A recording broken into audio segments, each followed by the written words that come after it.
Yeah, I know. Yeah, okay. All right. It's time to get delusional. You can sort of feel the tension in the air. Like the draft's next week. We know trades are about to start happening soon. Free agency is right around the corner. This is around the time where every team, every fan base is like, yo, if we do X, Y, and Z, and we get that guy, and we bring in that guy, we could do it. We could win. It ain't happening. Of course, everybody's always drawn towards the big names, the stars who are asking out, the big free agents. Where are they going to go? And I'm guilty of that too, but I was just thinking, I was thinking about the teams who made deep runs this past season. The Nuggets who won it all, the Heat who went to the finals. I thought about them and the moves they made the previous offseason. You don't need to make big moves. You don't have to make big all-in trades and go after the big fish to have a successful offseason, to put your team in a good position to win. In fact, let's talk about the three biggest moves made last offseason, at least the biggest moves consensus-wise at the time. The three biggest trades: the Rudy Gobert trade, the Donovan Mitchell trade, the DeJounte Murray trade. You dive deep into these trades, right? The Timberwolves trade for Gobert, a horrible trade, disaster trade. Everyone knew at the time that it was going to be god-awful. They make it to the playoffs again, and they lose in 5 instead of losing in 6, which they did last year. So technically, they downgraded. They went backwards. The Cleveland Cavaliers definitely improved in the regular season. By all advanced metrics, they were a top 5 team in the league, but then they make the first round of the playoffs and get absolutely embarrassed by the New York Knicks. Like, it wasn't even a competitive series. The Hawks trade for DeJounte Murray. They make the play-in tournament again. Didn't really improve much at all. They go to the playoffs again, and they win one more game than they did the year before. And if you look at these teams, like, can we say that these teams are in better places now than they were a year ago? Like the Minnesota Timberwolves, are they in a good spot? Doesn't feel like it. Doesn't feel like it whatsoever. Are the Cavs, like, yeah, they got a nice young nucleus, but the flaws of that young nucleus was on full display in the postseason with that super small backcourt and two, bigs who little offensive deficiencies are all over the place. And they don't really have assets to help them get better. Like, you look at the Hawks, are they in a great spot right now? I mean, they're about to have to pay DeJounte Murray.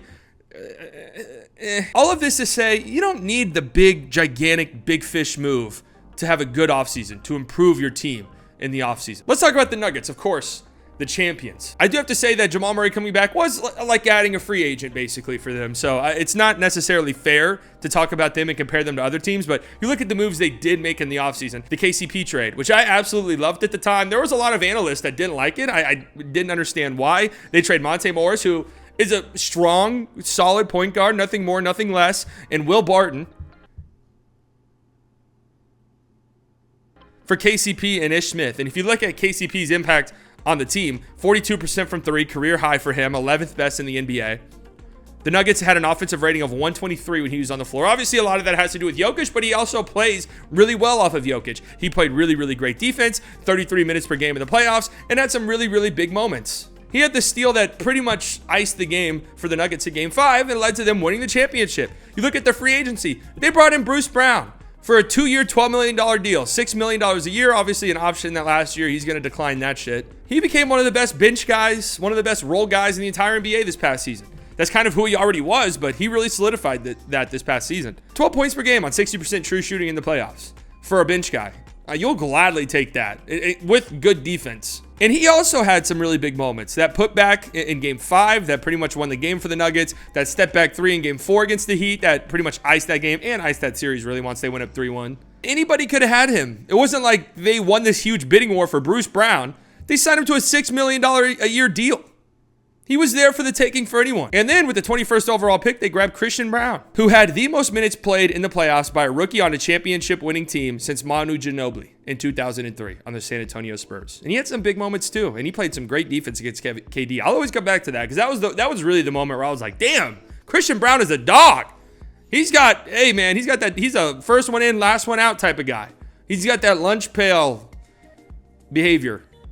I never got that one. I don't understand that. Of course, we got to talk about the Sacramento Kings, who went from not making the playoffs for 37 years, make the playoffs for the first time, are the 3 seed, take the Warriors to a Game 7, and if they had a little bit more experience and Sabonis was a little bit healthier, I think they probably might win that series. They make the Kevin Huerter trade. Justin Holiday, Mo Harkless, and a 2024 protected first. Nothing crazy. They get Kevin Huerter in return. Career high 15 points per game. Career best 40% from three. Nearly 3 threes per game, which was the best of his career. And he had a 122 offensive rating when playing next to Sabonis, which was one of the best offensive ratings in the entire NBA. And yeah, he was pretty ass in the playoffs, but his amazing regular season was a big reason why they were as good as they were and why that offense worked as well as it did to have a shooter like that next to Sabonis. They went out and they got Malik Monk for $8 million a year. He finishes 5th in Sixth Man of the Year voting, averages 19 points per game against the Warriors, and had some, him and De'Aaron Fox, they were going crazy in the first few games of that series. What they were doing, they shot 1,000 free throws. It was very frustrating to watch, I will not lie. But what they did was insane.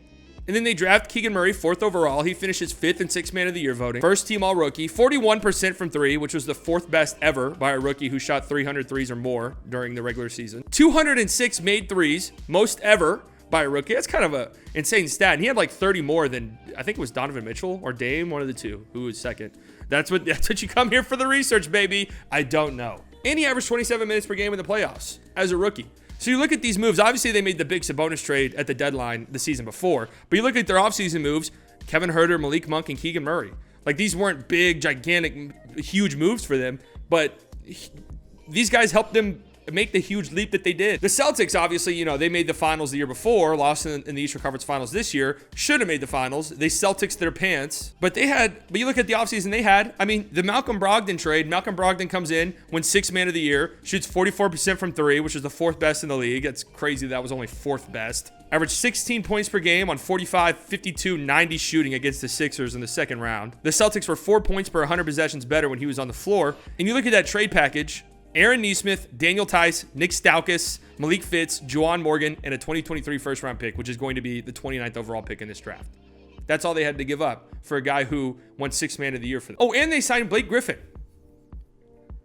You guys remember that? Every time I see Blake Griffin on the bench, I'm like, holy shit, he's still around, huh? Well, of course, we got to talk about the Knicks. One of my favorite things the Knicks did was something they didn't do, which is going all in and making a huge, big move for one of the available trade guys. At the time, I kind of wish they did, but in retrospect, they're really smart about this, right? They're patient with their draft picks. They're patient with their King's ransom that they do have. They decide to play it out with what they got. They give Brunson 4 years, $104 million, a big contract, but he immediately is just one of the most underpaid players in the NBA. Career highs across the board. Knicks offense, 7 points per 100 possessions better when he was on the floor. In the playoffs, this shit is crazy right here. In the playoffs, the Knicks offense was 36 points per 100 possessions better when he was on the floor. That was the biggest swing in this year's playoffs, the biggest swing since Luka 2 years ago against the Clippers, and a big reason why that swing was so big for the Clippers, for Luka against the Clippers, was because Jalen Brunson was so fucking terrible in that series, and he was pretty much unplayable, and the Mavericks would have won that series if Jalen Brunson was good at all, and of course he was dog shit.